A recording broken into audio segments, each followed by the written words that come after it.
Hello everyone, मैं हूं रीटा उपाध्याय और आज की इस वीडियो में हम वही लॉजिकल क्वेश्चन सॉल्व करेंगे साइंस वाले, जो कि एमपी पुलिस कांस्टेबल में काफ़ी पूछे जाते हैं। अगर प्रीवियस ईयर क्वेश्चन आप उठा के देखेंगे तो 3 से 4 क्वेश्चन आपको इस टाइप के मिल जाएंगे, जिसमें आपको कारण पूछेंगे कि इस का कारण क्या है, ये घटना क्यों होती है, ऐसा क्यों होता है। इस टाइप के प्रश्न आपको बनते हैं। तो आज की जो प्रश्न है वो वायु दाब के ऊपर काफ़ी है। तो मैंने सोचा कि पहले आपको वायु दाब समझा देती हूँ ताकि आपको वो क्वेश्चन अच्छे से समझ में आ जाएगा। तो पहले हम वायु दाब समझते हैं। तो वायु दाब किसे कहते हैं? वायु को अपनी सामान्य भाषा में क्या बोलते हैं? हवा बोलते हैं। हवा अगर चलती है तो हमें महसूस होती है। ऐसे तो पूरे टाइम हवा हमारे बीच में मौजूद रहती है, पर हमें पता नहीं चलता है ना। जब तेज़ हवा चलती है तभी हमें हवा का एहसास होता है। तो उस हवा में क्या क्या रहता है? उस हवा में रहता है गैसें रहती है, उसमें जलवाष्प रहता है और उसमें धूल के कण भी रहते हैं। ये 3 चीज़ें रहती है हवा के अंदर। अब इनका कुछ ना कुछ वेट तो होता होगा, कुछ ना कुछ भार तो होता होगा। अब इस भार का दबाव किस पर पड़ता है? हवा के ऊपर पड़ता है, और यही दबाव क्या कहलाता है? वायु दाब कहलाता है। यानी कि वायु पर दबाव यानी कि वायु दाब। अब इसे एग्जांपल समझते हैं कि अगर मान लो मैं खड़ी हूँ ज़मीन के ऊपर, तो मेरा जो शरीर का जो वेट है, भार है, वो उसका दबाव किस पर पड़ रहा है? वो पड़ रहा है धरती के ऊपर। अगर मेरे ऊपर मैंने कहीं 20 किलो का वेट रख लिया अपने ऊपर, तो उस 20 किलो का वेट अब किस पर जो 20 किलो का वेट है उसका भार का दबाव किस पर पड़ेगा? वो पड़ेगा मेरे शरीर पर। ठीक है, तो आपको इस तरह समझ में आ गया होगा कि दबाव किसे कहते हैं, और अगर यही दबाव पड़ता है वायु के ऊपर तो वो कहलाता है वायु दाब। ठीक है, अब क्वेश्चन कैसे बनते हैं? क्वेश्चंस बनते हैं तापमान के ऊपर कि प्रेशर का तापमान से क्या संबंध है, ऊंचाई से क्या संबंध है, ठंडाई से क्या संबंध है। बस क्वेश्चन इसी के इर्द गिर्द घूमते हैं।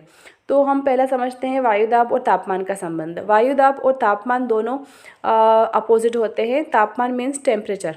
ठीक है, अगर टेम्परेचर हाई होगा तो दाब कम होगा, दबाव कम हो जाता है। ठीक है, अगर इसको हम समझे एक एग्जांपल के द्वारा कि मान लीजिए आपने एक तपेली में पानी गर्म रखा और उसको गैस चालू कर दिया। ठीक है, गैस चालू करके उसको हमने गर्म किया, तो जो पानी का जो दबाव बर्तन पे पहले पड़ रहा था, अब वो धीरे धीरे क्या होगा?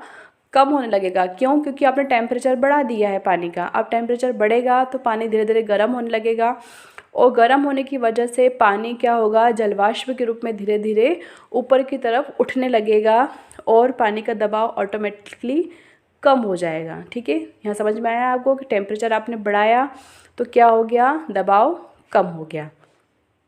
अब उसी तरह से ऊंचाई का क्या संबंध होता है? ऊंचाई के पहले हम समझ लेते हैं ठंडाई का। क्यों? क्योंकि अगर अभी आपने अपोजिट समझा है ना टेम्परेचर का। अगर टेम्परेचर बढ़ा दिया तो आप दबाव क्या हो गया? पानी का कम हो गया। अब यदि मान लीजिए हम ठंडा करते हैं, ठीक है, ठंडे में क्या होगा? गैसें नीचे की तरफ आएंगी। अभी पानी उबल रहा था, पानी गर्म हो रहा था, तो पानी की जो जलवाष्प है वो क्या हो रही थी? ऊपर की तरफ जा रही थी। और जब उसी पानी को हम ठंडा करेंगे तो क्या होगा? जो जलवाष्प है, जो गैसें हैं, वो क्या होगा? नीचे की तरफ आएंगी, क्योंकि गैस का नेचर होता है जब धरती पर गर्मी बढ़ती है, टेम्परेचर बढ़ता है धरती पर, तो गैसें क्या होती हैं? ऊपर की तरफ उठने लगती है। और जब हमारे धरती पर ठंडक बढ़ती है तो क्या होता है? वही गैसें ऊपर से नीचे की तरफ आने लगती है। और जब वो नीचे आएंगी, और क्या होगा?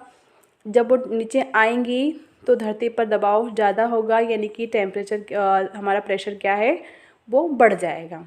ठीक है, तो समझ में आया ठंडाई का और गर्मी का, यानी तापमान का और ठंडाई का क्या संबंध है? प्रेशर से। दोनों समझ लिया। अब समझ लीजिए ऊंचाई का। ऊंचाई हमेशा समुद्र तल से नापी जाती है। तो जो स्थान समुद्र तल से जितना ऊपर रहेगा, जितना ऊंचा रहेगा, वहाँ पर टेम्परेचर हमेशा हाई रहेगा। क्या रहेगा? टेम्परेचर हमेशा हाई रहेगा। और टेम्परेचर हाई रहेगा मतलब दबाव क्या हो जाएगा? कम हो जाएगा। अब दबाव कम होगा तो 2 चीज़ें होती है। एक चीज़ होती है कि दबाव अगर कम होता है तो बॉइलिंग पॉइंट घट जाता है।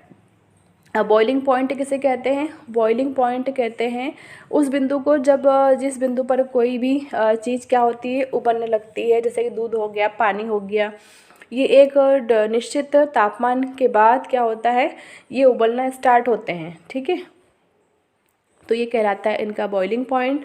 तो दबाव जब कम होगा तो टेम्परेचर ज़्यादा होगा, और टेम्परेचर ज़्यादा होगा तो ऑटोमेटिकली क्या हो जाएगा, जो बॉइलिंग पॉइंट है, जो उबलने का बिंदु है, वो कम हो जाएगा। अब इसका अपोजिट है गलनांक। जब कोई चीज़ पिघलने लगती है या गलने लगती है तो उसे कहते हैं गलनांक। तो जिस पॉइंट पे वो चीज़ गलने लग रही है वो उसका गलनांक यानी कि मेल्टिंग पॉइंट होता है। ठीक है, अब मेल्टिंग पॉइंट कब घटेगा, जब क्या होगा, दबाव बढ़ेगा। जब हम प्रेशर बढ़ाएंगे तो क्या हो जाएगा, टेम्परेचर कम होगा, और टेम्परेचर कम होगा तो वो चीज़ क्या हो जाएगी, गलना, जो गलनांक है उसका घट जाएगा। ठीक है, ये दो चीज़ें समझ में आ गई। बॉइलिंग पॉइंट घटेगा कब, जब दबाव कम होगा, और गलनांक घटेगा कब, जब दबाव ज़्यादा होगा। ठीक है, ये बेसिक चीज़ें थी जो आपको समझ में आनी चाहिए और शायद आ गई होगी। अब एक है बैरोमीटर। बैरोमीटर किसे कहते हैं, बैरोमीटर वायु दाब को नापने का यंत्र होता है, और इससे हम वायु दाब को नापते हैं। इससे वैज्ञानिक क्या करते हैं, मौसम संबंधी जानकारी भी प्राप्त करते हैं। इससे आंधी, तूफान और बारिश की जानकारी हमें मिल जाती है। तो ये होता है बैरोमीटर। अब हम चलते हैं हमारे क्वेश्चंस की तरफ। क्वेश्चन सॉल्व करने के पहले छोटी सी रिक्वेस्ट करना चाहूँगी कि प्लीज़ चैनल को सब्सक्राइब ज़रूर कीजिए, क्योंकि चैनल पर अभी 500 सब्सक्राइबर्स भी कंप्लीट नहीं हुए हैं। तो प्लीज़ सब्सक्राइब करना बिल्कुल भी ना भूलें, और इस तरह की वीडियोस आपको मैं देती रहूँगी एग्ज़ाम तक। तो पहला क्वेश्चन है हमारा, साबुन का बुलबुला। साबुन जब हम लगाते हैं उससे फेस निकलता है। फेस में जो बारीक बारीक छोटे छोटे बुलबुले देखे होंगे आपने, बबल्स देखे होंगे, तो उस बबल के अंदर का दाब कितना होता है, वो ये पूछ रहा है। कितना होता है, ऑप्शंस देख लीजिए कि वायुमंडलीय दाब से अधिक होता है, वायुमंडलीय दाब से कम होता है, वायुमंडलीय दाब के बराबर होता है, या वायुमंडलीय दाब का आधा होता है। कैसा होता है, तो ये होता है वायुमंडलीय दाब से अधिक। साबुन के बुलबुले का दाब वायुमंडलीय दाब से अधिक होता है। ठीक है, अब नेक्स्ट क्वेश्चन है, ऊंचाई की जगह पर पानी 100 डिग्री सेंटीग्रेड के नीचे के तापमान पर क्यों उबलता है। अभी मैंने बताया था आपको कि ऊंचाई बढ़ेगी तो क्या हो जाएगा, ऊंचाई बढ़ने से जो टेम्परेचर है वहाँ का बड़ा रहता है और दबाव कम हो जाता है, इसीलिए जो बॉइलिंग पॉइंट है वो कम हो जाता है। तो क्या हो गया यहाँ पर आंसर फर्स्ट। आप ऑप्शन पहले सुन लीजिए कि क्यों उबलने लग जाता है 100 डिग्री से नीचे के तापमान पर, क्योंकि वायुमंडलीय दाब कम हो जाता है, अतः उबलने का बिंदु नीचे आ जाता है। क्योंकि गुरुत्वाकर्षण कम हो जाता है पर्वतों पर भारी हवाओं के कारण, और उपरोक्त में से कोई नहीं। ठीक है, तो इसका राइट आंसर क्या हो जाएगा, क्योंकि वायुमंडलीय दाब कम हो जाता है, ऊंचाई बढ़ने पर दाब कम होता है, इसलिए बॉइलिंग पॉइंट क्या हो जाता है, कम हो जाता है। नेक्स्ट क्वेश्चन है, भारी भीमखंड शीर्ष की अपेक्षा नीचे तल से पिघलता है क्यों। जो आपने भारी शिलाखंड से की ग्लेशियर वगैरह देखे होंगे, तो ग्लेशियर क्या होते हैं, नीचे से पिघलना स्टार्ट होते हैं, है ना, उनका पानी धीरे धीरे नदियों में मिलता है। तो ऐसा क्यों होता है, नीचे से क्यों पिघलना शुरू होते हैं वो नीचे से इसलिए पिघल, ऑप्शन सुन लीजिए क्यों होता है ऐसा। निचले तल का तापमान अधिक होता है, निचले तल का दाब अधिक होने के कारण गलनांक घट जाता है, और बर्फ वास्तविक ठोस नहीं है, उपयुक्त में से कोई नहीं। तो अभी मैंने आपको बताया था कि क्या होगा, जब दबाव अधिक होगा तो गलनांक क्या हो जाएगा, घट जाएगा। इसीलिए जो भारी भीमखंड होते हैं वो शीर्ष की अपेक्षा नीचे के तल से पिघलने लगते हैं। ठीक है, क्योंकि दबाव सारा का सारा किस पर आ रहा है, नीचे के तल पर आ रहा है, इसीलिए सेकंड ऑप्शन जो है इसका वो राइट हो जाएगा। अब है, बांध के नीचे की दीवार मोटी बनाई जाती है क्यों। क्योंकि गहराई बढ़ने के साथ द्रव का दबाव बढ़ता है, गहराई बढ़ने के साथ द्रव का दबाव घटता है, गहराई बढ़ने के साथ द्रव का घनत्व बढ़ता है, गहराई बढ़ने के साथ द्रव का घनत्व घटता है। क्यों होता है ऐसा, क्यों बनाई जाती है बांध के नीचे की दीवार मोटी, क्योंकि गहराई बढ़ने से क्या होगा, दबाव उसका बढ़ेगा। क्या होगा, जो पानी है उसका दबाव भी क्या होगा, बढ़ेगा, इसीलिए वो मोटी मोटी बनाई जाती है, क्योंकि ज़्यादा प्रेशर जब पानी का बढ़ जाएगा, अगर दीवारें आपने पतली बनाई तो हो सकता है कि वो दीवारें भी टूट जाए उसके प्रेशर की वजह से। ठीक है, नेक्स्ट क्वेश्चन है, पहाड़ों पर कभी कभी व्यक्ति के नाक व मुंह से खून निकलने लगता है, क्यों? क्योंकि ऊंचाई बढ़ने से रक्तदाब बढ़ जाता है, यानी कि ब्लड प्रेशर बढ़ जाता है। ऊंचाई बढ़ने के साथ ब्लड प्रेशर घटता है। ऊंचाई बढ़ने के साथ वायुमंडलीय दाब बढ़ता है। और ऊंचाई बढ़ने के साथ वायुमंडलीय दाब घटता है। क्यों होता है ऐसा कि जब हम ऊंची जगहों पर जाते हैं तो नाक और मुंह से खून निकलने लग जाता है? क्यों? क्योंकि ऊंचाई बढ़ने पर क्या होता है, वायुमंडलीय दाब घट जाता है। अभी मैंने बताया था ना आपको, ऊंचाई बढ़ेगी तो क्या होगा, वायुमंडलीय दाब घट जाएगा, क्योंकि टेम्परेचर वहाँ पर बढ़ जाता है। नेक्स्ट है, रेल की पटरी के नीचे लकड़ी या कंक्रीट की चौड़ी पट्टियाँ लगाई जाती है, क्यों? क्योंकि वह झटकों को अवशोषित कर सके। फिश पट्टियाँ सही तरीके से लगाने के लिए, पटरियाँ समानांतर बनी रहे, या चौथा है, रेलगाड़ी द्वारा लगाया गया दाब कम हो जाए। तो ऐसा इसलिए किया जाता है क्योंकि रेलगाड़ी द्वारा जो दाब लगाया जा रहा है पटरी के ऊपर वो कम हो जाए, इसीलिए उनके नीचे क्या लगाया जाता है, लकड़ी या कंक्रीट की चौड़ी पट्टियाँ लगाई जाती है। ठीक है, नेक्स्ट क्वेश्चन है, तेज आंधी आने पर फूस या जो टीन की चद्दरें होती हैं, मतलब जो चद्दर वाले जो घर होते हैं, छतें होती हैं, तो वो उड़ जाती हैं, ज़्यादा आंधी तेज आती है तो ऐसा क्यों होता है? क्योंकि छतों का आकार जटिल होता है। छत कसकर बंधी नहीं होती है। छत के ऊपर बहने वाली उच्च वेग की वायु छत पर दबाव उत्पन्न कर देती है तथा छत के नीचे का दाब सामान्य रहता है। फूस की छतें तेज वायु से स्वतः उड़ जाती है।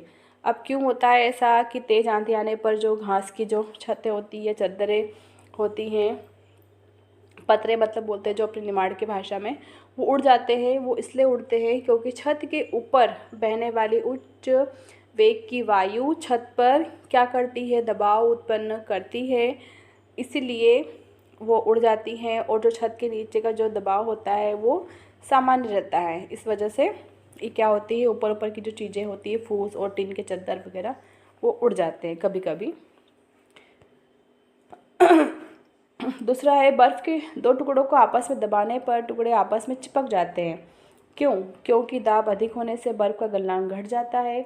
दाब अधिक होने से बर्फ़ का गलनांक बढ़ जाता है। दाब अधिक होने से बर्फ़ का गलनांक पहले घटता है फिर बढ़ता है। यह दाब व गलनांक में कोई संबंध नहीं है। तो इसका आंसर क्या आएगा? अभी मैंने आपको बताया था कि दाब बढ़ाएंगे तो क्या हो जाएगा, गलनांक घट जाएगा। ठीक है, तो ऐसा इसलिए होता है क्योंकि दाब बढ़ाने से बर्फ़ का गलनांक घट जाता है। अब ये है थोड़ा सा पृष्ठ तनाव के प्रश्न भी आ गए हैं, इसमें कुछ मिक्स क्वेश्चन भी है। तो तेल की एक छोटी सी बूंद पानी पर फैल जाती है, क्यों? क्योंकि तेल की श्यानता अधिक होती है। जल की श्यानता अधिक होती है, तेल का पृष्ठ तनाव अधिक होता है, या जल का तनाव पृष्ठ तनाव अधिक होता है? क्या अधिक होता है आप बताइए। तो इसका आंसर आ गया, तेल का पृष्ठ तनाव अधिक होता है। इसीलिए जो कहीं पानी के ऊपर कभी तेल गिर जाता है तो वो क्या हो जाता है, चारों तरफ फैल जाता है। दलदली सड़कों पर हम क्यों फिसलते हैं? जब कीचड़ हो जाता है बारिश में तो हम उस फिसलने लगते हैं। क्यों फिसलते हैं, ऐसा क्यों होता है? ऑप्शन सुन लीजिए, गुरुत्वाकर्षण बल के कारण, घर्षण की कमी के कारण, आपेक्षिक वेग के कारण, या घर्षण की अधिकता के कारण। तो ऐसा होता है घर्षण की कमी के कारण। ठीक है, तो ये थे हमारे 10 क्वेश्चन। वीडियो कैसा लगा आप ज़रूर बताएं, और नेक्स्ट वीडियो के लिए चैनल सब्सक्राइब जरूर कर लीजिएगा। Thanks for watching.